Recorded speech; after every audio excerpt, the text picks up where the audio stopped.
So Provost Inboden, or Will. I'm not really sure. Oh, no. Well, let's do Will for this, please. Really? Yeah. Okay. Unless you don't. No, I mean, I assume the other. Okay, lovely. Hey, Jen. Welcome back to the other side of campus.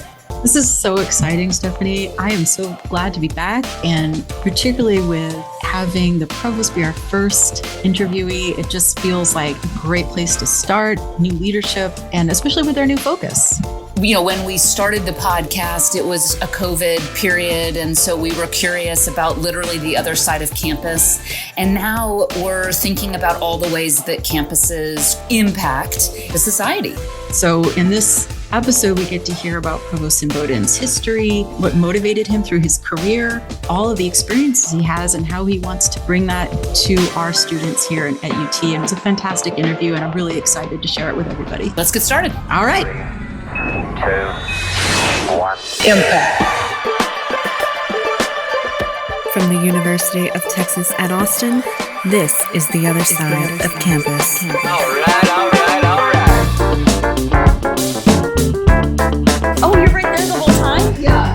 Oh my goodness. For some reason, I thought you were out there, and I'm like, we're just chattering away. Okay.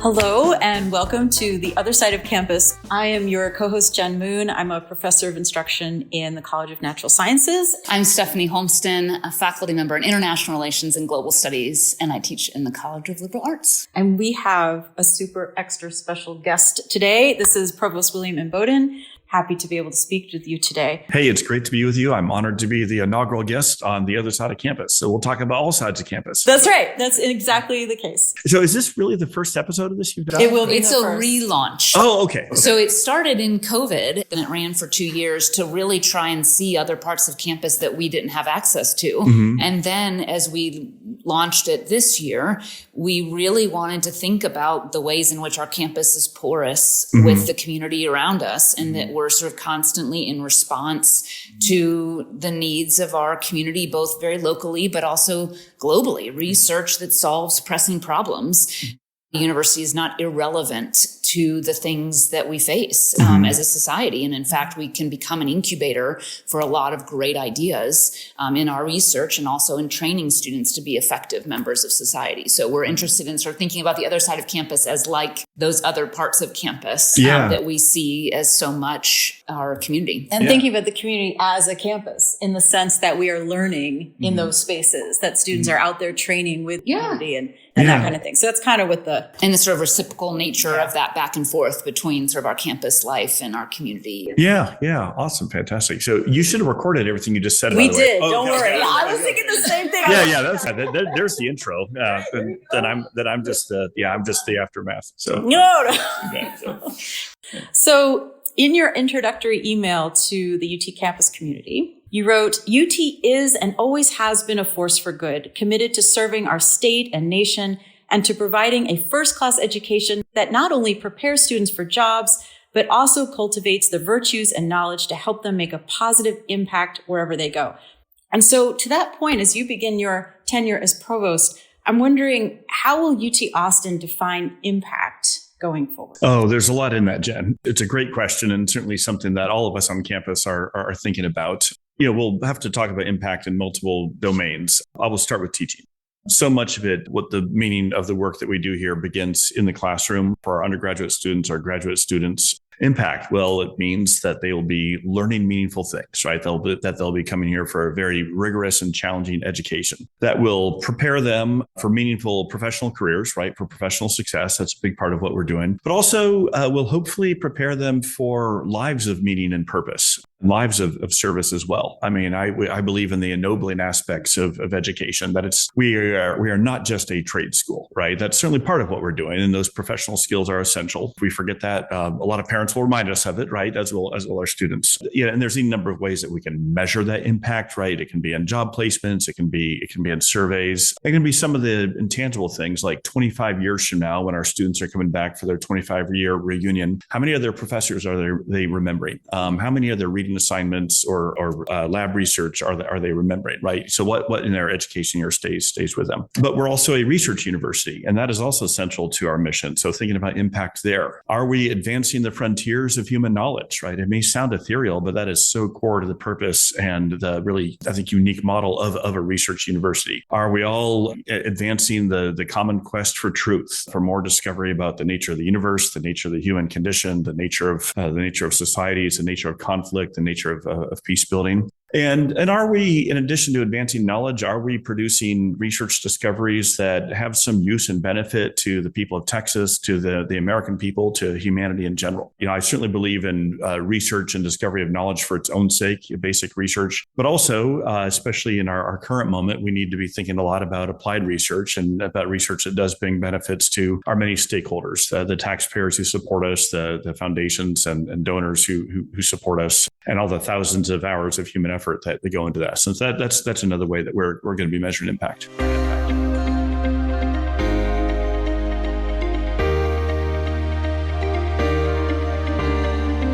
And I think we can think about it very specifically in some of the work that you did as director of Clements Center, which is where we really first started working together. Yeah. Our IRG students take advantage of the amazing events, the Clements Center and that training, right? Mm-hmm. And I wonder if you could tell us a little bit about how you thought about the role of the Clements Center in helping students think about public engagement in this scholarly environment. How does higher education help promote that kind of civic engagement? Sure. Yeah, thanks. This is a favorite topic of mine to discuss because it goes back to how I first came to UT 15 years ago as a junior professor. And the opportunity to start the Clements Center for me would not have been possible at most other universities, right? But UT has a wonderful culture of entrepreneurship, of creativity, of encouraging our faculty to come up with new ideas and try to develop them. And they're not always going to work, right? But in this case, I had that opportunity. I'll do a brief detour into my previous career as a policymaker because it connects very directly to the creation of the Clements Center. So when I was working on the National Security Council staff for President George W. Bush, every August he would do a strategic planning offsite where he'd take his senior team and a couple of junior people. I was one of the junior ones to Camp David for the day, and we would turn off our BlackBerries. Some of our listeners may be old enough to remember what a BlackBerry is, right? Okay, think an antique version of smartphone. Everyone else, right? And spend the day in deep dive discussions on, future national security challenges, the state of the world, kind of get away from our inbox and ask these big picture questions. After a pretty vigorous morning of discussions, we had broken for lunch, and the team is sitting around the table there at Camp David for lunch. And President Bush says, "All right, before we have our lunch discussion, I just want to hear from everyone. What's one book that you're reading right now? What's one book by your nightstand?" And there were about 25 people around the table: Secretary of State Condoleezza Rice, Secretary of Defense Bob Gates, Pete Pace was the chairman of the Joint Chiefs, the president, the vice president. It's a pretty distinguished senior group. And I was thinking, I'm very curious, what are these people going to be reading, right? Well, of the 25 people around the table, all but 2 of them were reading history books, or some were biographies, right? But history or biography. And it was this aha moment for me that our nation's leaders, in their very spare leisure time for reading, like to read history, because they are looking for insights from history for the current challenges that they were facing at the time. As war on terror, difficulties with the Iraq War, early challenges of rise of Russia and the rise of China. That anecdote had always stayed with me, and I remember thinking, if I ever have a chance to return to the academy, I would like to build a program around this. So a few years later, I arrived at UT as a junior professor and had the chance to start the Clements Center for National Security with that mission of drawing on the insights of history for current national security challenges. And related to that was training our students to be the next generation of public servants and national security leaders with that historically informed consciousness. And so that's where the idea for the Clements Center came, and UT, particularly our then the late President Bill Powers, who was a real visionary and supporter of this, created the platform that we could do this, as well as, of course, the generosity of the Clements and C families. And so it's a great honor to be a part of that, and I'm so excited that it's still a thriving endeavor here on campus, and has now had about 15 years worth of students and alums going through, who are now working on almost every continent, quite a few of them in Washington D.C., serving our country and advancing national security. And the recent endowment right? Yeah. There was a very recent, a generous gift by the Clements family they've been very pleased with the first, 10, 15 years of its work. And so they have given a very generous $10 million gift to position it for further growth and success for a long time to come. I mean, it's fascinating to think about the ways that as you suggested, texts that leaders are reading that come out of that sort of academic tradition of exploring and comparing and analyzing those events to then think more clearly about what we face today. And then students having a chance while they're here to engage with people who have experience in policymaking, to think about where might they fit into that story? How do they think critically about the world? How do they consider what they might want to do? Yeah. We've talked a lot about the motto at UT, what starts here changes the world. And certainly events around the world also change us, and September 11th is one of those. Yeah. And these students, many have not lived through that. I was in DC also on that day. I remember it very, very clearly. Yeah. And to help keep those pivotal events alive as we think about how we move forward effectively, I think is really important. Yeah. It's even one way I've kind of marked the passage of time. When I first started teaching here in 2010, and I would teach a unit on terrorism or counterterrorism in a policy class, all the students had very vivid firsthand memories of 9/11. Some of them were in elementary school or junior high or high school, but still they remembered it, right? Whereas now almost all of our students were born after that happened. And so it's distant history for them in the same way that, say, Pearl Harbor attack might have been for previous generations. And so keeping those memories alive, I think it's a responsibility that those of us who lived through that and have worked on aspects of that have to the current generation. But, may we never experience something like that again. Right. And, some of your answer addresses my next question, which is how a strong national higher education system lays the groundwork for a strong national security. And some of the things that you've already shared today illustrate the ways in which we can educate our students to be thoughtful, critical thinkers of history, and then, as you say, laying the groundwork going forward. But I wanted to ask that question in isolation to see if there was anything else you'd like to talk about with regard to how higher education plays a role in national security. Yeah. It's a great question, Jen. There's so much to say here. I'll try to keep it succinct. Okay. Yeah. Sure. And here's where I'll put my historian's hat on and do a brief detour into the past. The rise of the modern American research university, including the University of Texas, really occurs hand in hand with the growth of the United States as a national and international power. And it's not just happening in parallel, but it's happening in partnership and in symbiosis. So, starting in World War II, when the United States is trying to, build up what becomes the arsenal of democracy, and, our government realizes we need cutting edge research on, new weapon systems, such as what becomes the atomic bomb, right? Well, universities played an important part in that research. Then with the dawn of the Cold War, and the United States taking on the responsibilities of global leadership of the free world. Again, our government realized we need cutting edge advanced research, not just in areas like new weapon systems and design, but also languages and cultures, right? So area studies programs are created and funded by the U.S. government in the 40s and 50s, because if we're going to exercise our global power responsibly and show international leadership, we need to understand other, religions and languages, cultures, and be training our future diplomats, eventually our future Peace Corps workers, our future spies, in an understanding of the world. I think America's peaceful victory in the Cold War,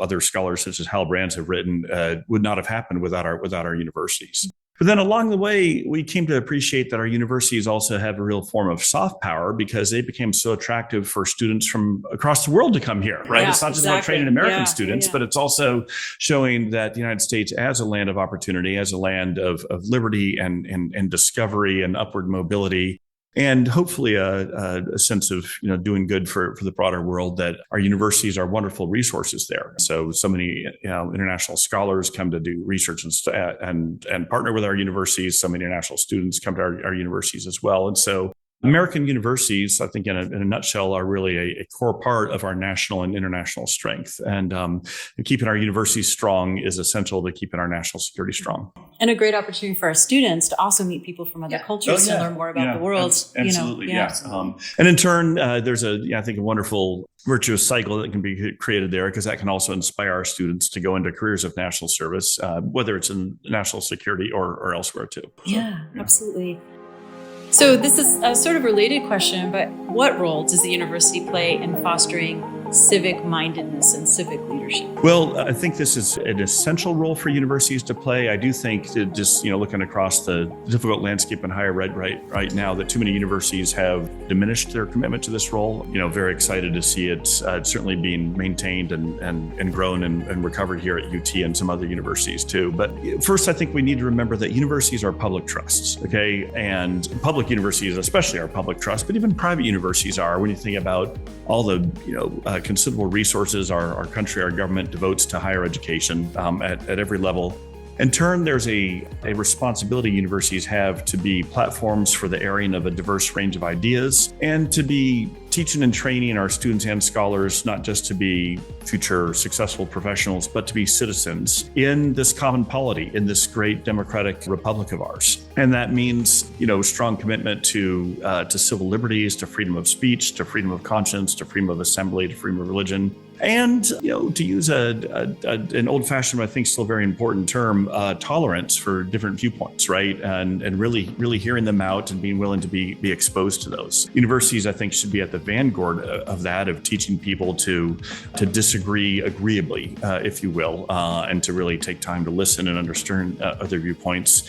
Maybe because your mind will be changed, or maybe it'll help you reinforce and become deeper in your own convictions, right? The goal is not necessarily to change minds, but be able to coexist in this, like I said, in this great constitutional republic, and to see each other as fellow citizens and not just political adversaries.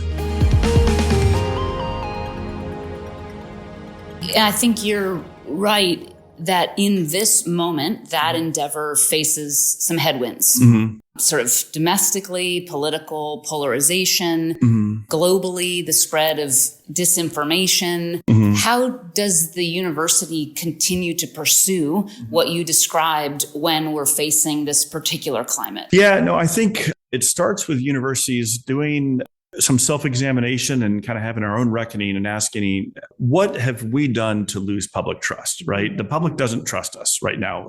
Public confidence in higher education is at some all-time lows. There's a lot of causes for this. Now is not necessarily the place to go into those, but what is in our control as universities, how we respond to this. And so I do think just asking ourselves, what are ways we can do better? What are ways that we can earn back public trust? I think some of that begins with modeling, like I said, open and free inquiry and tolerance for different views. It includes making sure that our faculty represent a broad range of views. And that can be a controversial thing to bring up sometimes. But when broader American public looks at universities and feels like, I don't see myself represented there at all, that's a problem. That's something we need to ask ourselves about. We also need to, I think, ask ourselves hard questions about, are we really fulfilling our mandate in the classroom to be training and equipping our students to be citizens? Like I said, this is a theme I'd mentioned earlier. Understanding that they are not only here for professional education, or not only here to maybe be critics of the broader society, but also meaningful participants in it.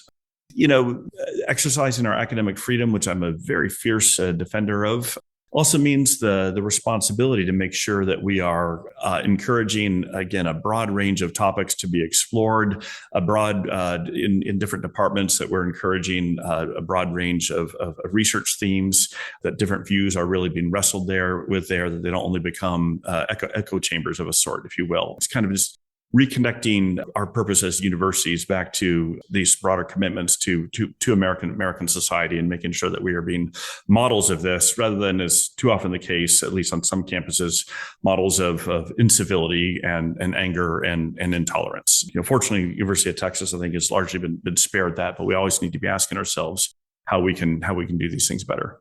I will say, as we're recording this in the Provost office, next door is the venerable Jamail Room, one of the greatest lecture halls and auditoriums here on campus. It's beautiful, and there's wonderful inscriptions up on the ceiling. And one of my favorites, which I was just reflecting on the other day, is from President H.Y. Benedict, who was president of UT about 100 years ago. He remains the longest serving president in UT history of 10 years. I'm going to read this quote here. He says, "Public confidence is the only real endowment of a state university." Of course, here at UT, we're blessed to have a very abundant financial endowment, right? And that's, empowered us to do so many great things in research and teaching.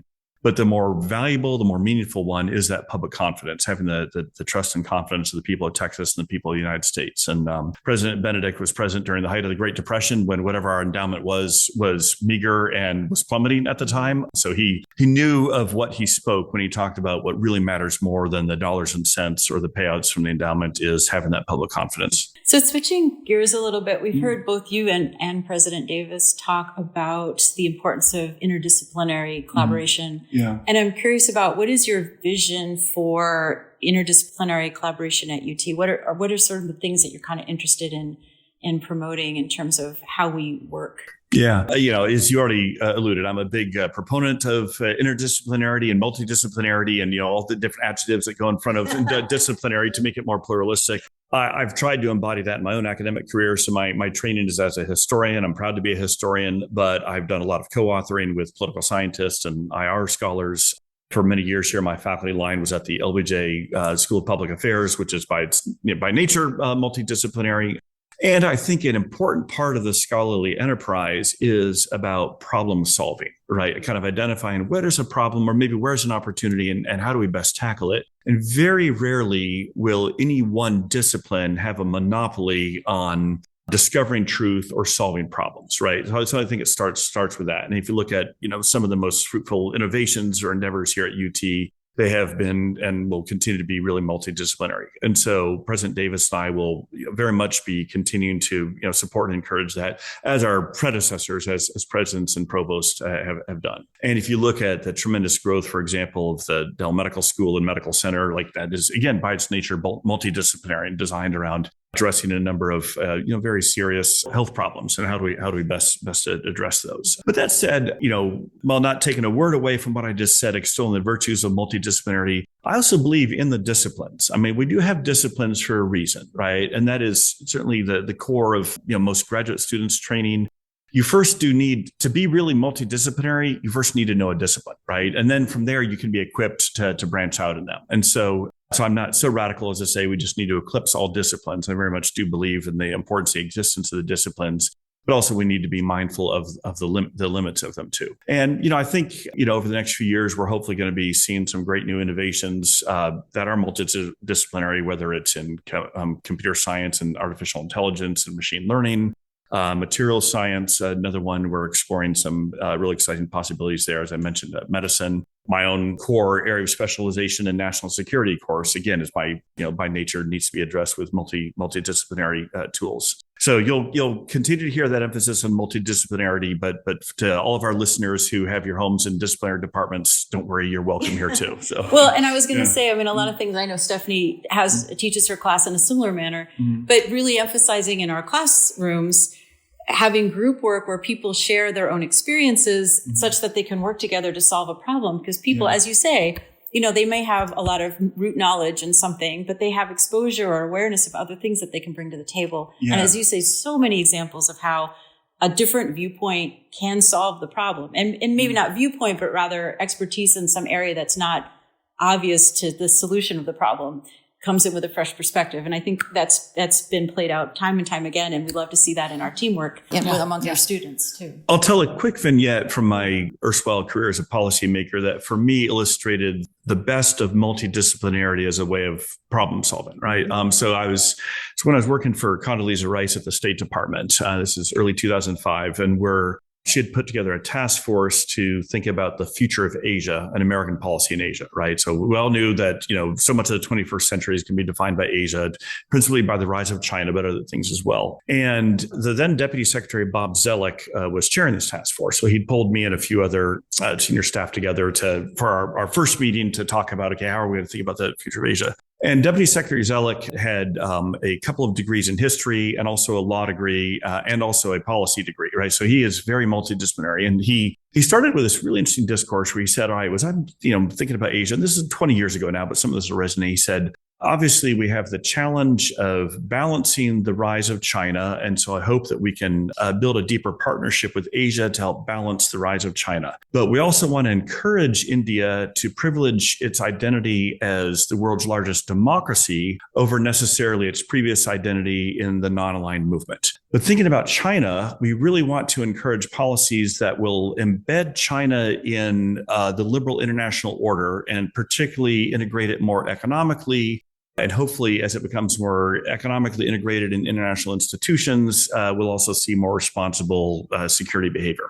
Well, if there's any international relations theorist listening to this, what he did there is he just kind of made hash of three main schools of thought, right? So we've got realism, and we're going to balance power there. We've got constructivism, and India thinking about its identity as a democracy as opposed to as a non-aligned movement. You've got liberalism or institutionalism, and thinking about embedding China in those. And he was also talking about it, very much reflecting on the history of Asia and the transformations, and the legacy of World War II, and so on and so forth. And he did a little riff on international law. Now, so he might have failed if this was a PhD comps, exam, but it was a great. But what he was thinking about there is not so much the purity of a discipline or a theory, but we have a problem. That problem is the future of Asia, and so let's draw on multiple disciplines and multiple theoretical schools to just address that problem. And there's great insights we can get from all of those. So anyway, that for me and for any of our scholars who are listening to this encapsulates how your discipline and your insights matter, but be in conversation with others, because certainly the people in the policy world are going to be drawing on all of those as they're trying to address these problems.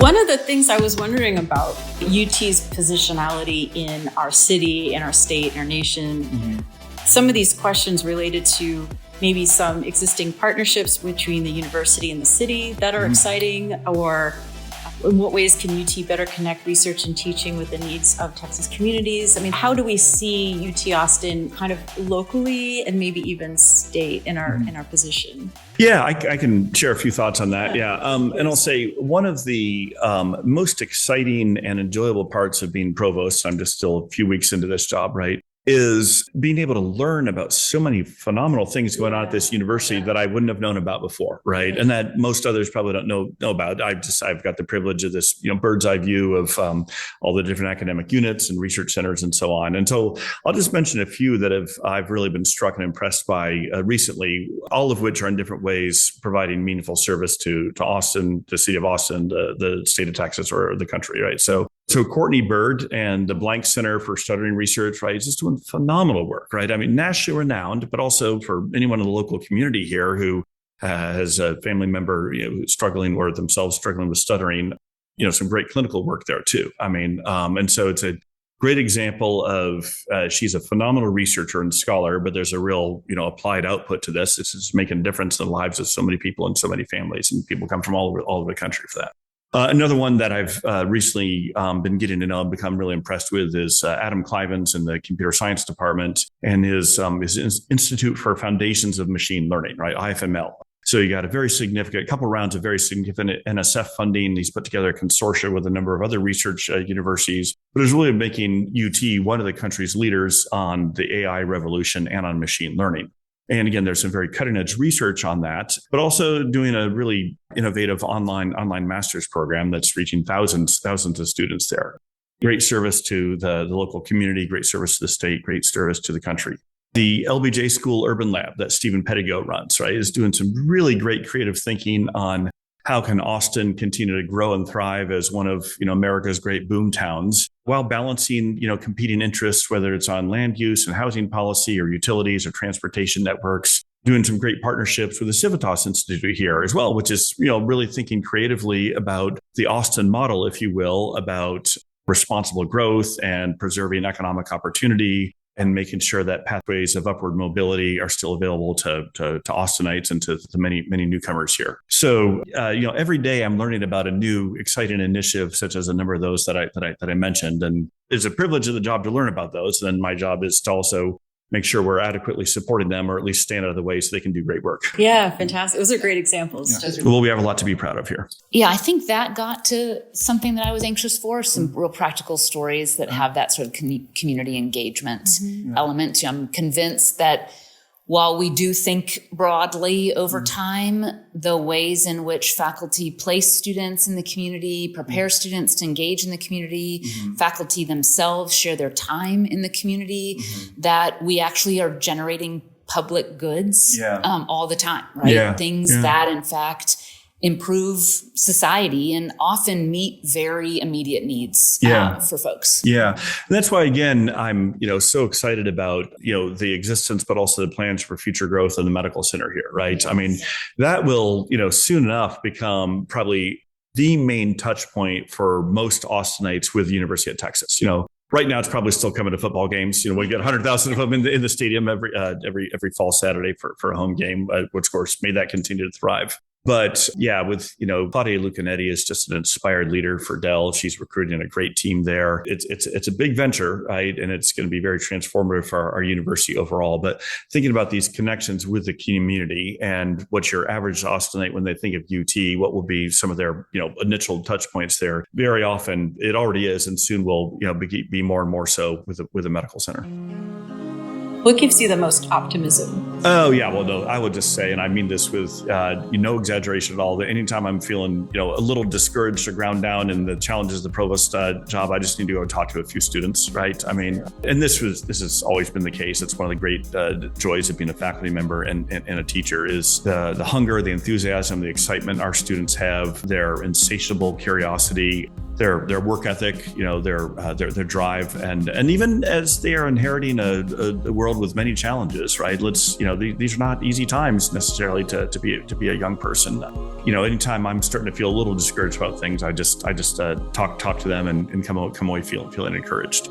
And so many of our students here have a sense of gratitude about being at this university. And may we always maintain that, right? Because it is a privilege to be here. It's a privilege to even get a university education at all in the United States, but especially to be an elite university, especially one like the University of Texas with our abundant resources and almost infinite number of majors and academic opportunities and internship and professional development opportunities. But very few of our students take those for granted. They know that it's they earned their way here, right? But also that it's a real privilege to be here, and that refreshing lack of a sense of entitlement I also find just really inspiring. And to extend that, I feel like it's a privilege to be teaching these students. Yes, it is. Because they are so inspiring and so full of life and possibility that it does really brighten your day. Yeah. And they love their university.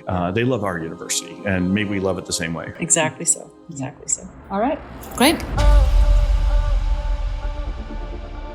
You've been listening to The Other Side of Campus.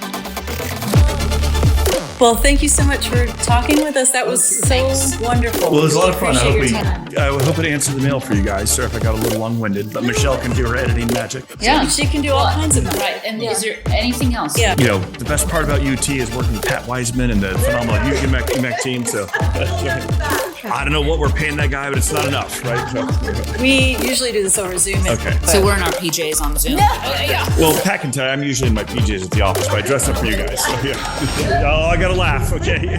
She's like, this new provost is nuts. So.